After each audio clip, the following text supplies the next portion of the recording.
Shaburrux presenta Ecos de Terror.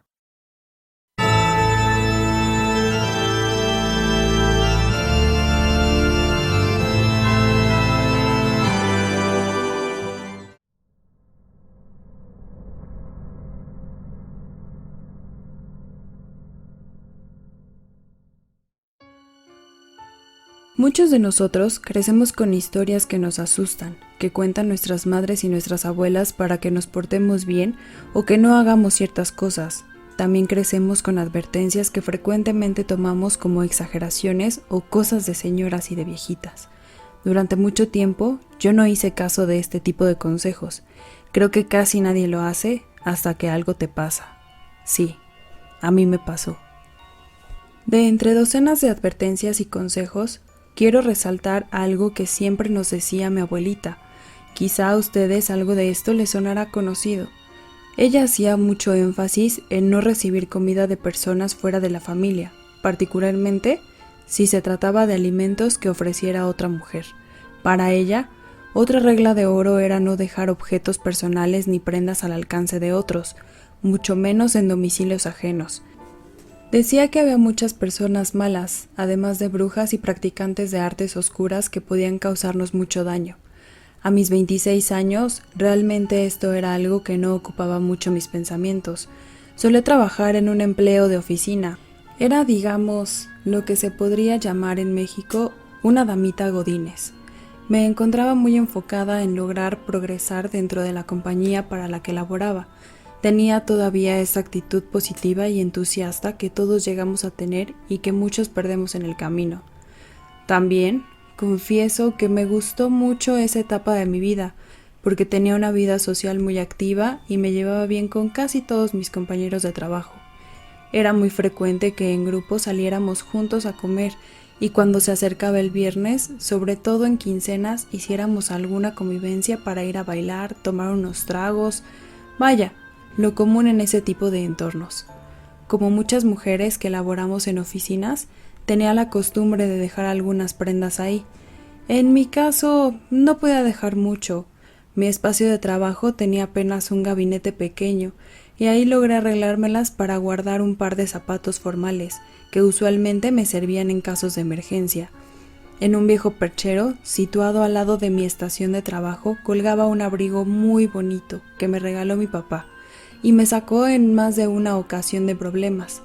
Muchos de ustedes podrán identificarse conmigo cuando digo que de pronto hay prendas a las que uno se apega especialmente, que se les tiene un cariño muy especial. En mi caso, este abrigo era de mis favoritos. Había sido fruto de un gran esfuerzo de mi papá. Mis padres han tenido un negocio familiar por años, una miscelánea o tiendita. La hemos tenido desde mi bisabuelo y para muchas personas del barrio ha sido el lugar predilecto para comprar sus víveres del día a día por décadas, y hay un gran número de vecinos que quieren mucho a mis padres, porque en tiempos difíciles les han brindado apoyo. Como ya mencioné, yo estaba enfocada en mi vida profesional y en cómo crecer en la compañía, pero siempre hay cosas que, pues nos pasan a todas de forma inevitable. No me considero una mujer extraordinariamente hermosa, pero estoy contenta con mi apariencia y siempre he procurado estar bien presentable, especialmente en mi trabajo. Sin afán de presumir, era frecuente que algún compañero me invitara a salir, me procurara. A pesar de encontrarme soltera en ese momento, realmente no tenía el interés para conocer a alguien o para explorar mis opciones. Con lo que yo creía que era mucha educación y buenos modales, amablemente agradecía y rechazaba los intentos de estos pretendientes. Como saben, siempre es inevitable que se generen chismes de cualquier cosa. Las mujeres somos más propensas a esto, sobre todo a ser víctimas de la envidia y ataques de nuestras congéneres. En mi caso se decían cosas como que era lesbiana, que me creía mucho e incluso que yo era la amante de uno de los altos ejecutivos de la organización. Había un compañero que es de los clásicos que tienen una reputación de 1000 amores, que era particularmente insistente conmigo. A pesar de mis continuos rechazos, siempre encontraba la manera de intentarlo de nuevo. No fue hasta que, a manera de broma, me dijo: Ya entendí que me estás protegiendo, que si salgo contigo me van a correr porque eres la novia de uno de los jefes. Eso me hizo reír mucho. Yo estaba al tanto de ese chisme en específico, pero en ese momento me pareció gracioso e ingenioso el cómo lo dijo e hicimos un pacto. Yo aceptaría salir a tomar un café con él, siempre y cuando quedara claro que era en calidad amistosa y sin ninguna intención ni consentimiento de que evolucionara a nada más. Así que salimos, pues. Los siguientes días transcurrieron con normalidad. El compañero en cuestión incrementó sus visitas a mi lugar y la verdad es que comenzamos a llevarnos bien. No tardó en circular la versión de que este don Juan había logrado domar a la fierecilla y que me encontraba como una más en su lista de conquistas. Decidí no prestar atención. En un día de verano, de esos que se viven mucho en la Ciudad de México, en los que el clima cambia de manera caprichosa, me tocó la mala fortuna de ir con un atuendo que no era el adecuado para la lluvia torrencial que comenzó a caer casi a la hora de salida, para lo cual hice uso de mi abrigo. Una vez terminada la jornada, me lo puse y me dirigí a mi casa. Noté algo extraño en uno de los bolsillos, un objeto que no identificaba al tacto y decidí sacarlo para mirarlo. Se trataba de una especie de medalla un tanto oxidada que evidentemente no era mía. Al examinarla, noté que tenía el grabado de una figura humanoide, con algo que parecían unos cuernos y una inscripción de pocas palabras en un idioma que no podía entender. Una de estas palabras quedó en mi mente: Fene.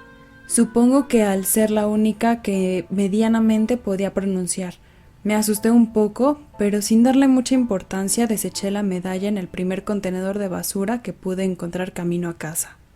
Esa noche tuve pesadillas. Recuerdo poco de lo que soñaba, pero algo que tengo muy presente es que la imagen de la medalla aparecía constantemente en estos sueños, así como imágenes grotescas y que me generaron mucho miedo.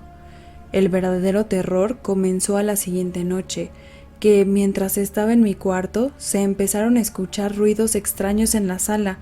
Estos ruidos parecían ser como si alguien raspara la madera de los muebles con algún objeto puntiagudo. Me asomé varias veces a la sala y no había nada, y los muebles estaban intactos.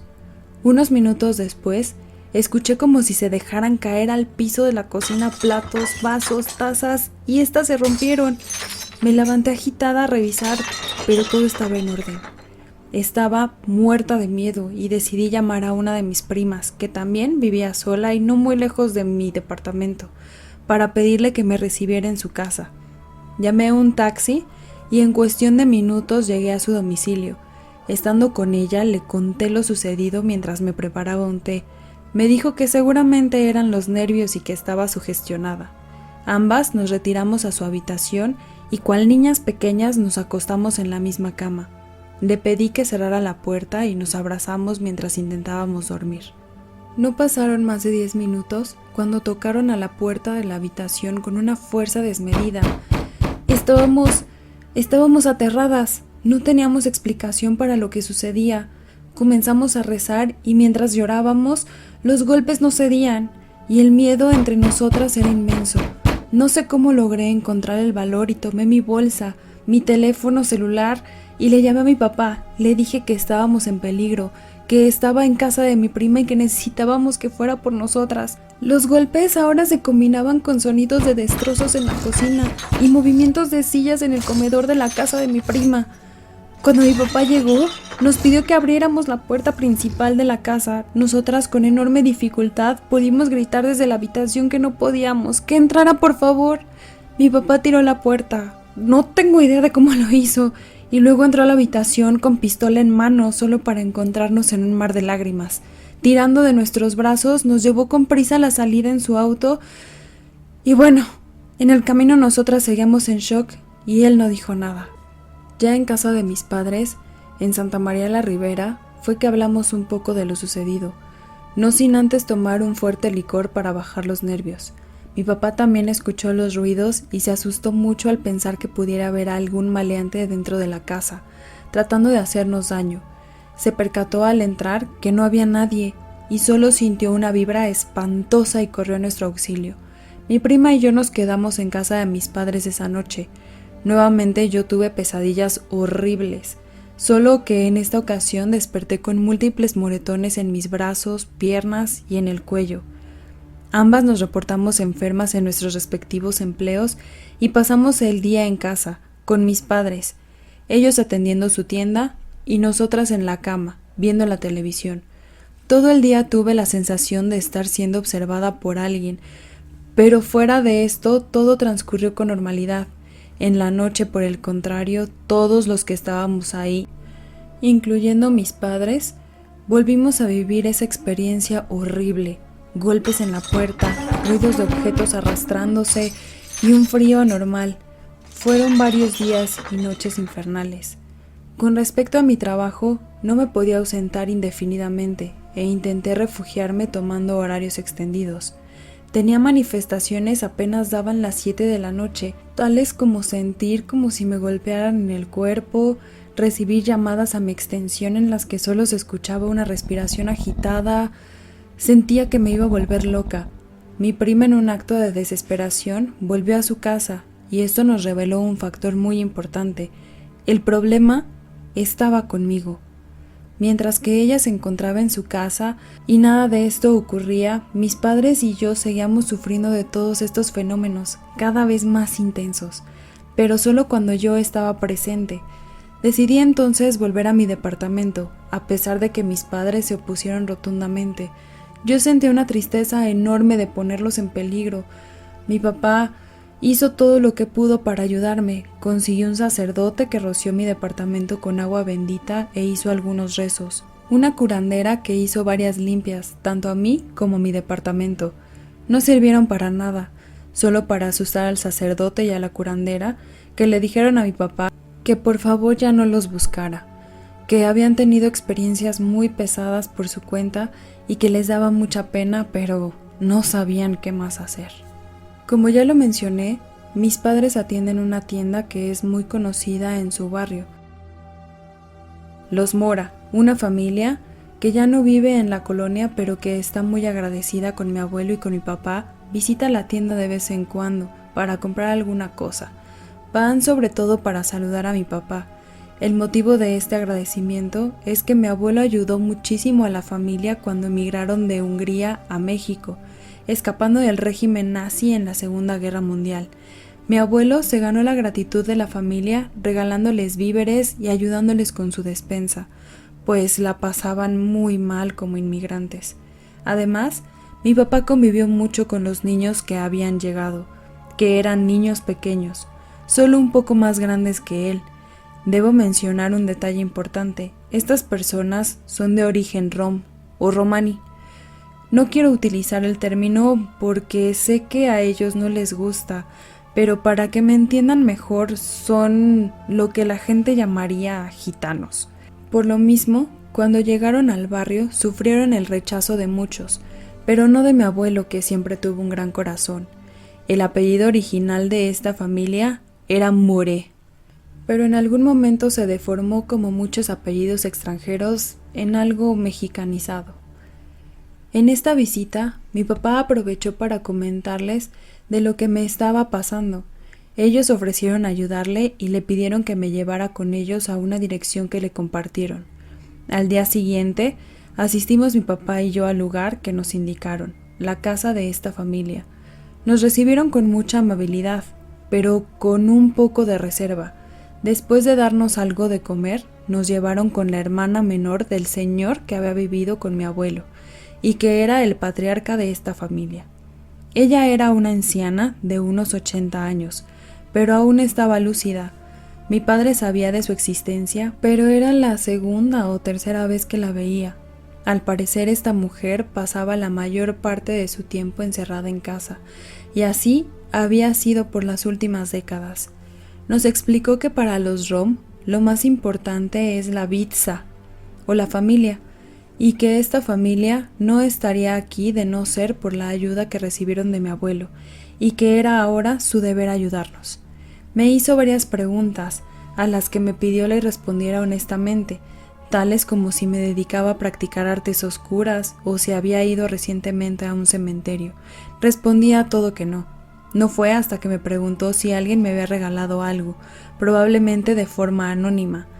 Le conté del incidente de la medalla.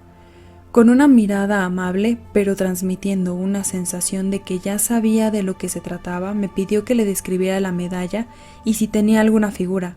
Le dije que sí, y tan claramente como me fue posible, le hice una descripción.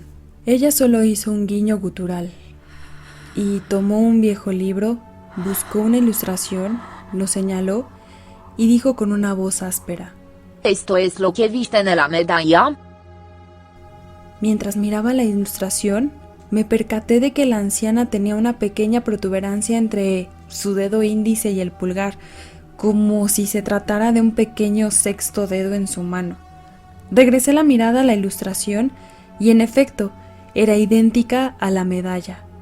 El pie de la imagen venía escrito en negritas la palabra Ordog y algo que parecía ser una descripción en un idioma que no entendía, pero que me parecía familiar. Respondí que sí y aproveché para comentarle que ese idioma o lengua me parecían conocidos y que la medalla decía algo así, algo como fene, que era la única palabra que recordaba. Al escuchar esto, la anciana y todos los que estaban ahí presentes hicieron un sonido como de angustia. La anciana escribió en un papel la frase y luego la dijo. Nos explicó que esa frase es común en el lenguaje popular, que se usa como una expresión de frustración o fastidio, pero su origen es más sombrío. Los Fene son demonios conocidos por su pueblo. Disfrutan haciendo sufrir a las personas, se alimentan de su energía y de la destrucción de objetos. La frase se traduce tal cual como que sea devorado por los Fene. Ordog, por otro lado, representa a la maldad y lo perverso. Es en muchos sentidos lo que conocemos como el diablo.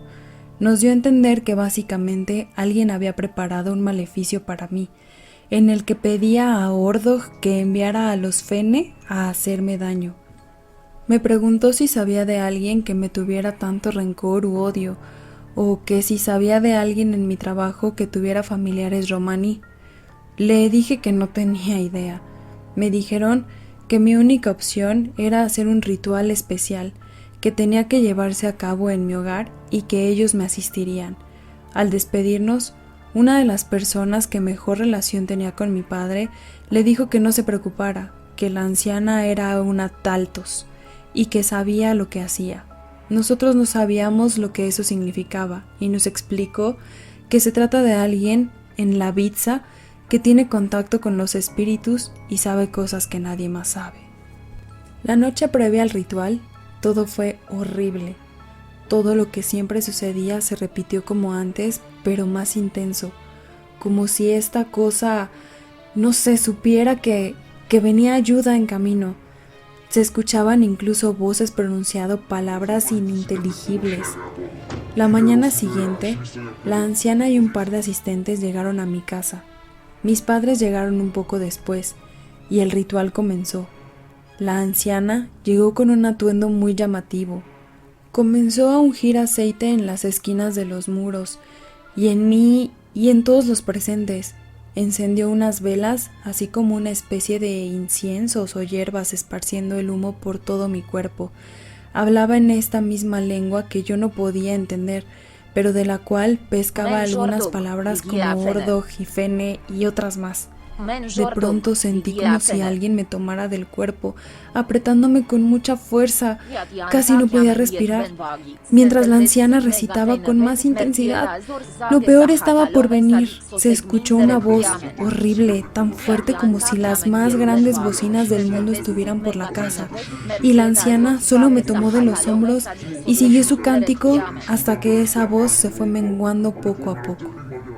Así terminó todo. Ellos se despidieron, me dijeron que ya estaba a salvo y que tuviera cuidado, que la persona que me quiso hacer este daño podía intentar algo más. A los pocos días renuncié de mi trabajo y no tardé mucho en encontrar algo que, irónicamente, fue mejor para mi carrera profesional. A la fecha, no sé quién me hizo esto, ni la razón, Mi familia tiene opiniones divididas, que si fue alguna mujer celosa de mí, o que tal vez fue el muchacho que con tanta insistencia me buscaba y al cual le puse el límite para solo tener una amistad. Lo que es una realidad es que no he vuelto a dejar nada mío en la oficina. También procuro hacer caso de esas advertencias que me hacían cuando era niña. La verdad, no puedo dejar de pensar que me habría ahorrado mucho sufrimiento de haber escuchado la sabiduría de mi madre y de mi abuela. Les pido que tomen mi historia como un recordatorio, de que no está por demás ser precavido, y que todos pensamos que son tonterías hasta que algo nos pasa de verdad.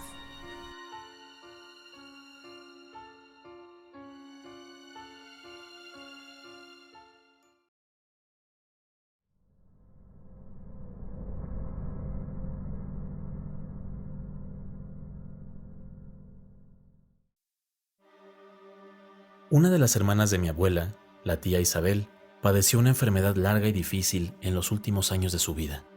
Aunque lúcida, se encontraba en estado de postración. Una palabra popular en estas épocas. Y aunque no estaba inmóvil, requería compañía y asistencia continua. Tenía una hija y un par de nietas que se turnaban para cuidarla y atenderla, además de contar con una enfermera que apoyaba en ciertos horarios. Trabajo difícil y que requería una paciencia y amor especial. Yo siempre fui cercano a mis primas, sus nietas, y por consecuencia estaba acostumbrado a visitar a la tía Isabel. Y les puedo decir que me gustaba hacerlo. Ella me ubicaba bien y le hacía compañía de buena gana.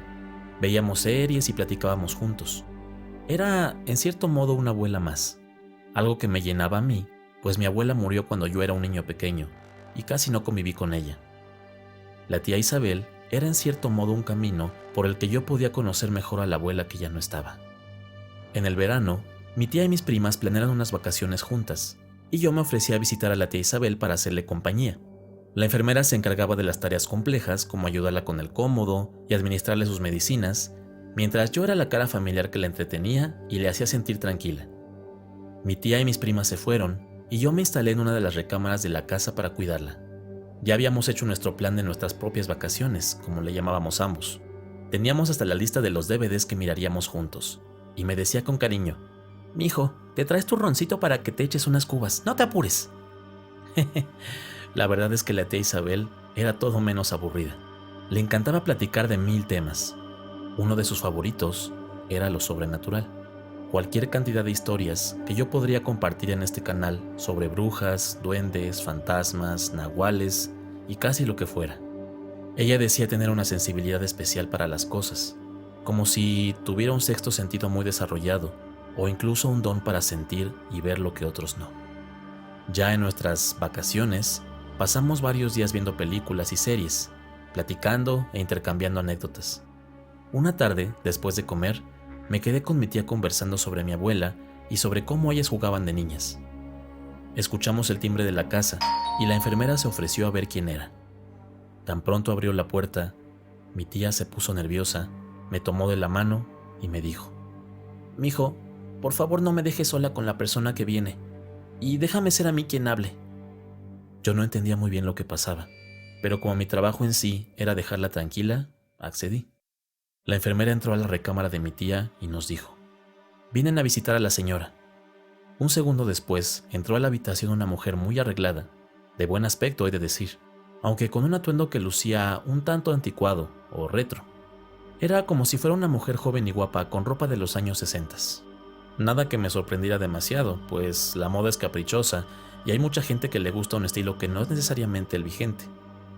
«Hola, Chabelita, vine a verte», le dijo la mujer a mi tía, quien apretaba mi mano fuertemente mientras contestaba: «Hola, Esther, ¿qué haces aquí?». La mujer, con mirada penetrante, le respondió: «Ya te dije, Chabelita, vine a verte. No esperaba que tuvieras tan buena compañía. ¿Quién es él?». Todo esto sin mirarme a mí y con su mirada fija en mi tía. «Es uno de los enfermeros, como la que te abrió», dijo mi tía con una frialdad que no era habitual en ella. La otra mujer sonrió a medias y, visiblemente molesta, solo pronunció: «Enfermero. Bueno, creo que no es un buen día. Ya vendré a verte después», para después dar la media vuelta y salir de la habitación.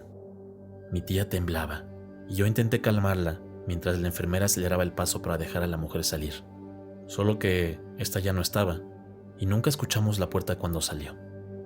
Mi tía, visiblemente alterada, pero tratando de recuperar la calma, me dijo: «Mijo, allí en el ropero, en el cajón de hasta abajo, hay un álbum de fotos.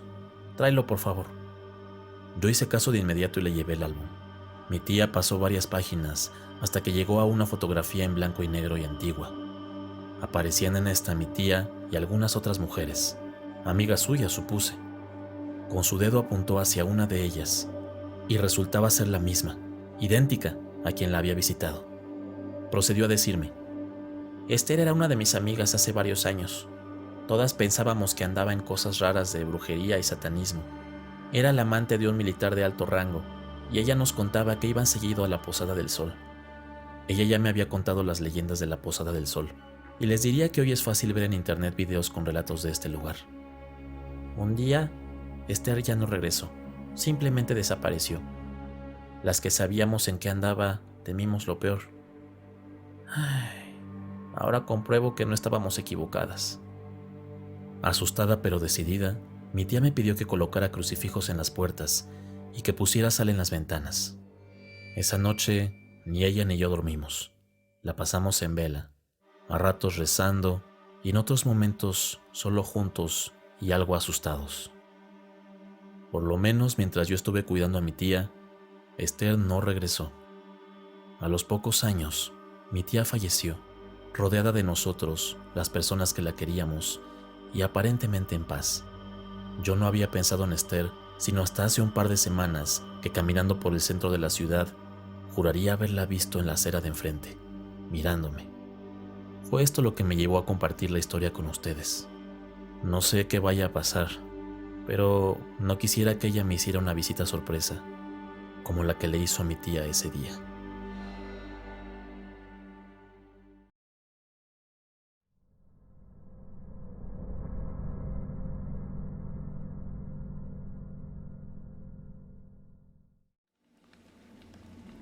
Durante los 6 años y medio que tengo trabajando como conductor de un auto privado, de esos que se piden por aplicación, me ha pasado de todo.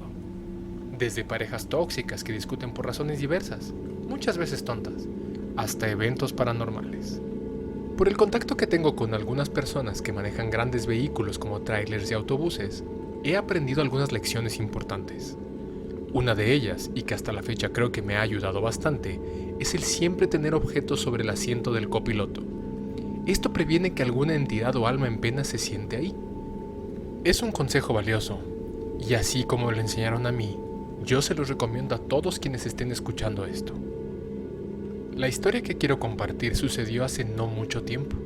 Era de madrugada y tomé el viaje con un pasajero que tenía como destino un domicilio en una de las partes más alejadas de la Ajusco, hacia el extremo sur de la Ciudad de México. Usualmente sigo las indicaciones del navegador, pero en esta ocasión particular, el pasajero iba diciéndome exactamente por dónde ir. Apréndete bien el camino. Tienes que regresar exactamente igual que como viniste. No le hagas caso al navegador. Te va a marcar calles que no existen y puedes acabar en un barranco si las tomas. Me dijo amistosamente el pasajero mientras seguía dándome instrucciones. Yo traté de poner la mayor atención que pude al camino mientras subíamos, en caso de que su advertencia fuera verdadera. Digo subir, porque el camino en efecto es de subida y con múltiples curvas. Al fin llegamos a su domicilio, y me repitió lo mismo, que no hiciera caso del navegador y que tomara exactamente el camino que usamos para llegar. De regreso, avancé un pequeño tramo que era inconsecuente, pues coincidía tanto en el navegador como en la ruta que usamos de llegada. Mi curiosidad me llevó a verificar lo que decía el pasajero, y en efecto, era cierto. Aparecían rutas en el navegador que terminaban súbitamente y que de ir a mayor velocidad o no poner atención, acabaría uno teniendo un grave accidente. Entonces, tratando de seguir mi memoria tan fielmente como era posible, comencé el descenso y me empecé a topar con decisiones difíciles, ya que en algunos puntos había bifurcaciones en el camino. Es decir, no sabía si tomar a la izquierda o a la derecha.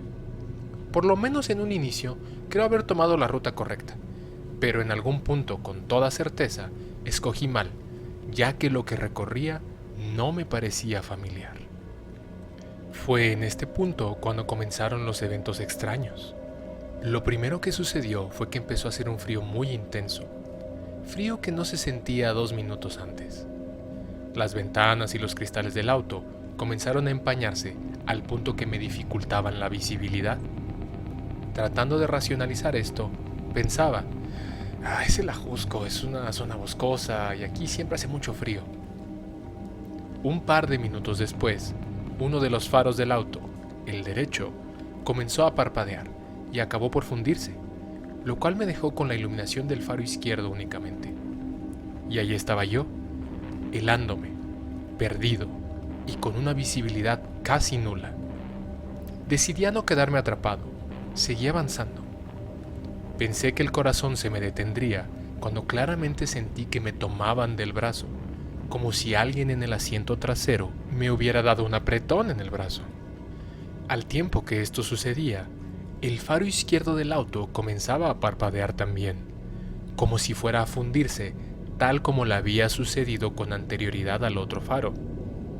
Yo ya estaba muy nervioso, pues ya no solo tenía la sensación de que me sostenía en el brazo, sino que ahora también sentía una respiración en la nuca. Todo venía del asiento trasero, en donde no había nadie vivo al menos. Llegué a lo que había identificado como el último tramo antes de salir de la zona boscosa y comencé a ver casas y calles con normalidad. Justo antes de cruzar este tramo, alguien o algo me tomó de la cabeza y la sacudió con fuerza de arriba a abajo. Yo no detuve la marcha del auto y tan pronto salí de la zona boscosa, literalmente al instante, los cristales ya no estaban empañados, cuando 2 segundos antes mi visibilidad era casi nula. El faro izquierdo ahora funcionaba con normalidad y dejé de tener esa sensación de que me respiraban en el cuello.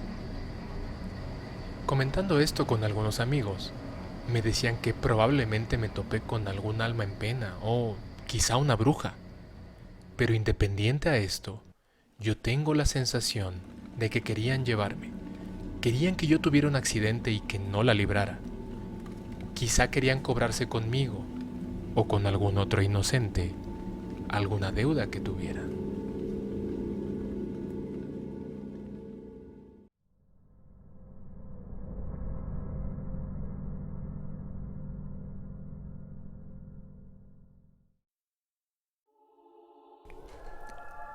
Hace unos años llevé a cabo un viaje express con el objetivo de fotografiar el Nevado de Colima.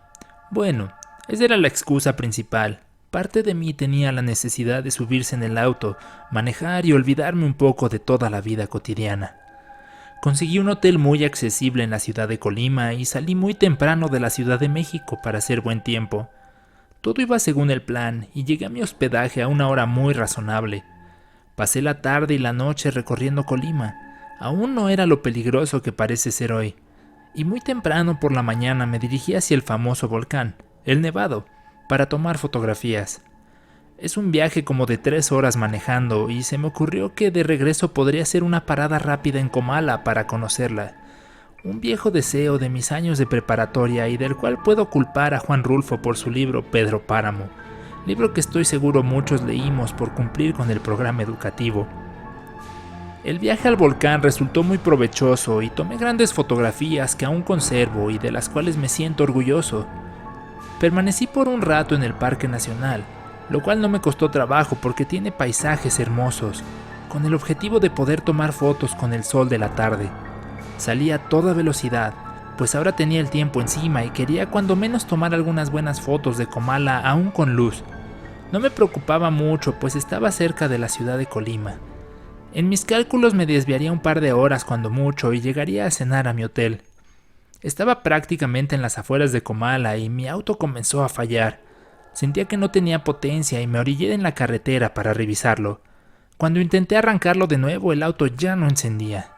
Maldije mi suerte por unos minutos y viendo que la luz de día me abandonaría, decidí caminar hasta Comala, que en mis cálculos estaba a un par de kilómetros y me tomaría poco tiempo llegar a pie.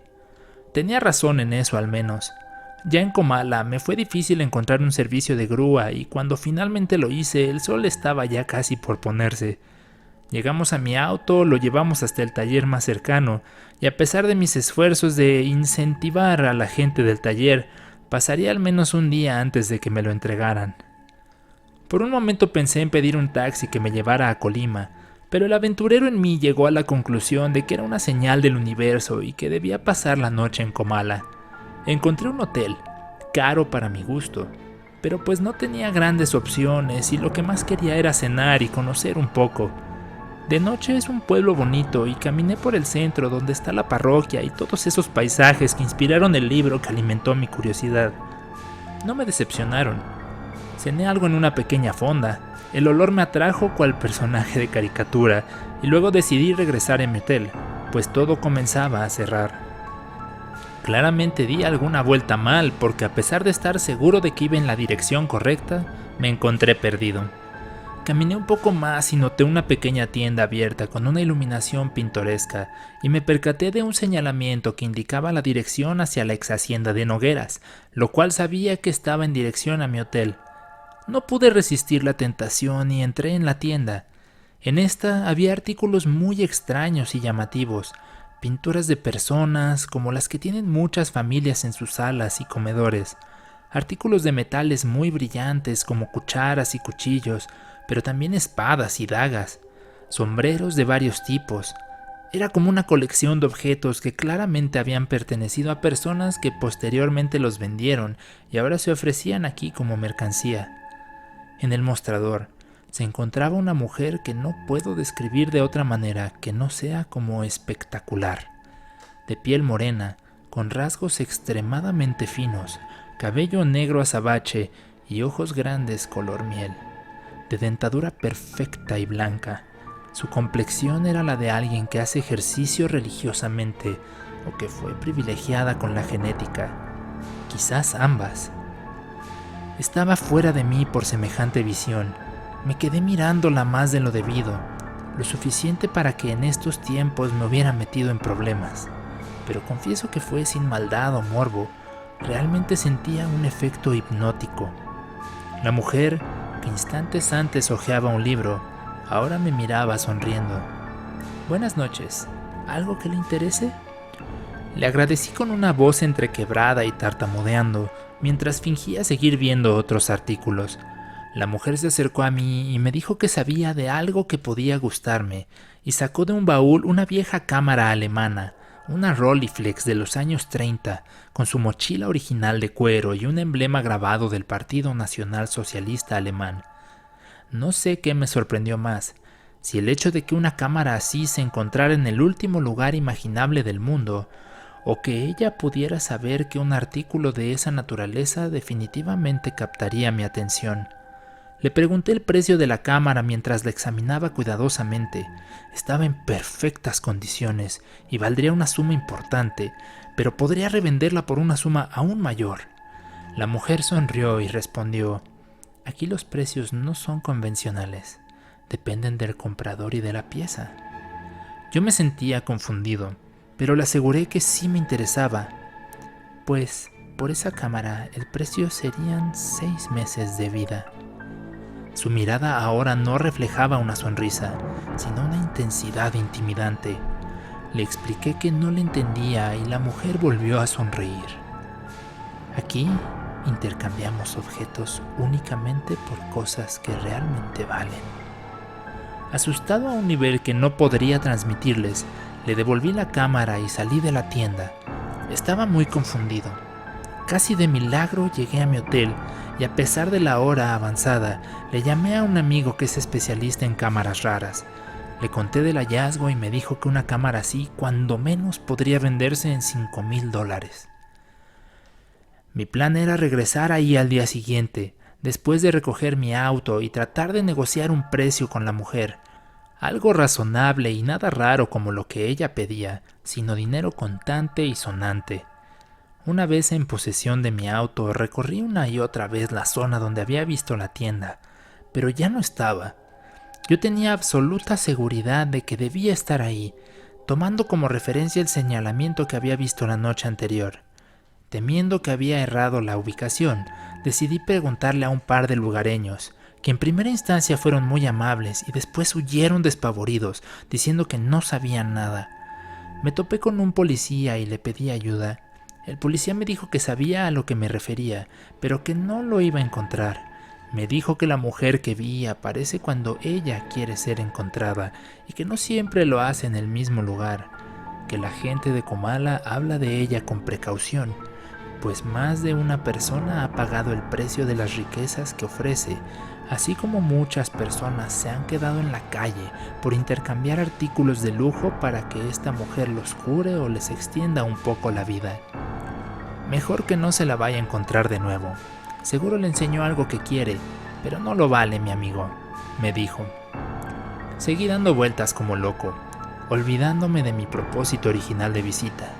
Me obsesioné brevemente con encontrar la tienda, pero finalmente me rendí y partí hacia Colima, donde pasé un día más para luego regresar a mi habitual Ciudad de México. Hasta el día de hoy no sé exactamente qué sucedió. Un poco de investigación reveló que Comala es un lugar peculiar donde abundan las leyendas. Hay quienes hablan de antiquísimas brujas y hasta vampiros que ahí se esconden. Para mí, siempre será el lugar de la tienda fantasma.